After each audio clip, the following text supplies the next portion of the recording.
ಶಿವಮೊಗ್ಗದ ಶಾಪಿಂಗ್ ಮಾಲ್ನಲ್ಲಿ ತಾಂತ್ರಿಕ ದೋಷ, ಲಿಫ್ಟ್ ಒಳಗೆ ಅರ್ಧ ಗಂಟೆ ಸಿಲುಕಿ ಪರದಾಡಿದ 9 ಜನ. ಶಿವಮೊಗ್ಗ ನಗರದ ಆಲ್ಕೋಳ ವೃತ್ತದ ಬಳಿ ಇರುವ ಶಾಪಿಂಗ್ ಮಾಲ್ ಒಂದರಲ್ಲಿ ಶಾಪಿಂಗ್ ಮಾಡಲು ತೆರಳಿದ್ದ 9 ಜನರು ಲಿಫ್ಟ್ನಲ್ಲಿ ಸಿಲುಕಿ ತೀವ್ರ ಪರದಾಡಿರುವ ಘಟನೆ ನಡೆದಿದೆ. ಲಿಫ್ಟ್ ಪ್ರವೇಶಿಸಿದ ತಕ್ಷಣ ಏಕಾಏಕಿ ತಾಂತ್ರಿಕ ಸಮಸ್ಯೆ ಕಾಣಿಸಿಕೊಂಡು ಅದು ಅರ್ಧದಲ್ಲೇ ನಿಂತು ಹೋಗಿದ್ದು, ಒಳಗಿದ್ದ ಸಾರ್ವಜನಿಕರು ಆತಂಕಗೊಂಡು ಜೋರಾಗಿ ಕೂಗಾಡಿದ್ದಾರೆ. ಸಿಲುಕಿಕೊಂಡವರಲ್ಲಿ ಭರತ್, ಅನುಷಾ, ಅನೀಸ್, ಫಾತಿಮಾ, ಮುಸರತ್, ಸೂಬಿಯಾ ಹಾಗೂ 2 ಮಕ್ಕಳು ಸೇರಿದಂತೆ ಒಟ್ಟು 9 ಜನರಿದ್ದರು. ಜನರ ಕೂಗಾಟ ಕೇಳಿದ ಮಾಲ್ ಸಿಬ್ಬಂದಿ ತಕ್ಷಣವೇ ಅಗ್ನಿಶಾಮಕ ದಳಕ್ಕೆ ಮಾಹಿತಿ ನೀಡಿದ್ದು, ಸ್ಥಳಕ್ಕೆ ಧಾವಿಸಿದ ಸಿಬ್ಬಂದಿ ಲಿಫ್ಟ್ ಓಪನ್ ಮಾಡಲು ನಾನಾ ಕಸರತ್ತು ನಡೆಸಿದ್ದಾರೆ.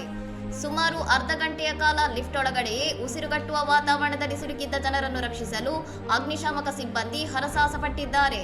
ಕೊನೆಗೆ ಲಿಫ್ಟ್ನ ಕಬ್ಬಿಣದ ಡೋರ್ ಅನ್ನು ಯಂತ್ರಗಳ ಸಹಾಯದಿಂದ ಕತ್ತರಿಸಿದ ಅಗ್ನಿಶಾಮಕ ಸಿಬ್ಬಂದಿ ಒಳಗಿದ್ದ 9 ಜನರನ್ನು ಸುರಕ್ಷಿತವಾಗಿ ಹೊರತರಲು ಯಶಸ್ವಿಯಾಗಿದ್ದಾರೆ. ಇನ್ನಷ್ಟು ಸುದ್ದಿಗಳಿಗಾಗಿ ನೋಡ್ತಾ ಇರಿ ಸೌರಂ ಟಿವಿ.